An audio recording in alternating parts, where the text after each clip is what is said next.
សូមកូនខ្មែរគ្រប់រូបស្រឡាញ់ទឹកដីខ្លួនឲ្យខ្លាំងតាមរយៈការអភិវឌ្ឍនៃចំណេះដឹងនិងឆាកជីវិតរបស់ខ្លួន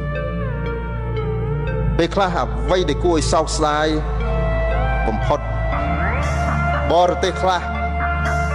គេអាចមើលងាយយើងបានមិនមែនដោយសារគេខ្លាំងទេគឺដោយសារយើងវាអន់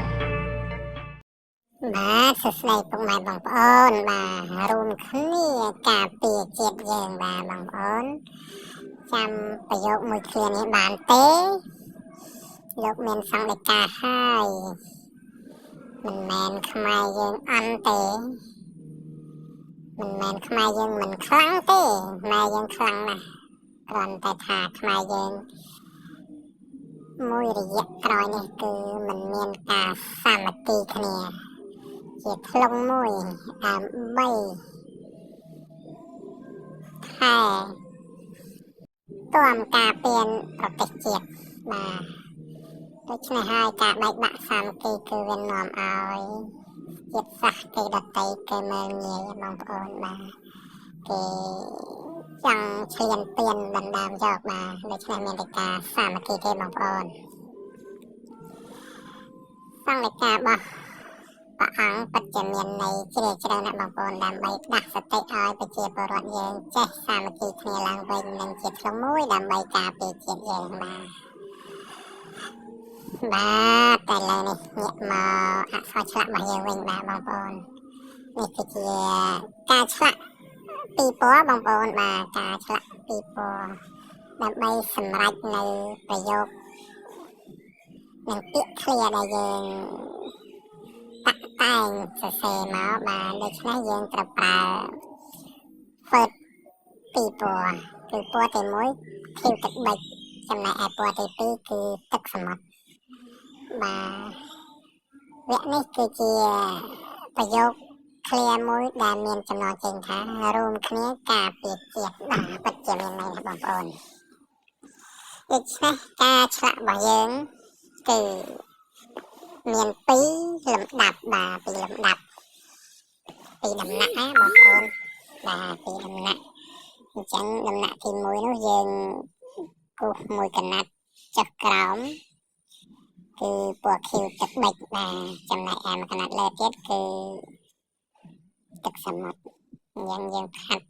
សក់ឲ្យឥឡូវការឆ្លាក់ក៏រួចរាល់ហើយ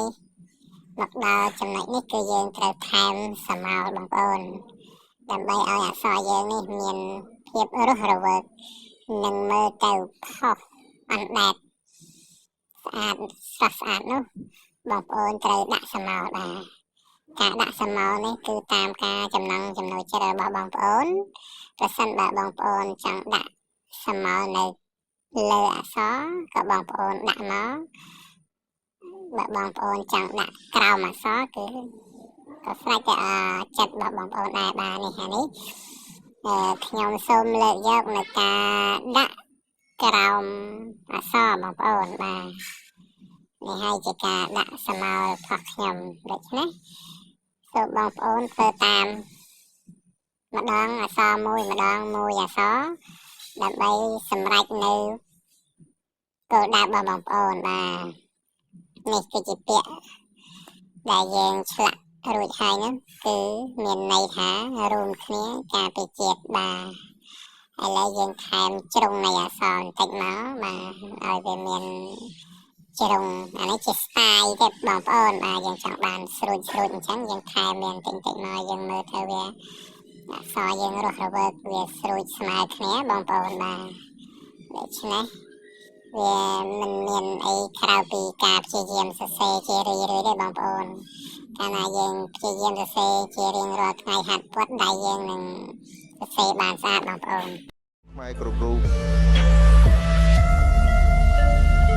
ស្រឡាញ់ទឹកដីខ្លួនឲ្យខ្លាំងតាមរយៈការអភិវឌ្ឍនៃចំណេះដឹង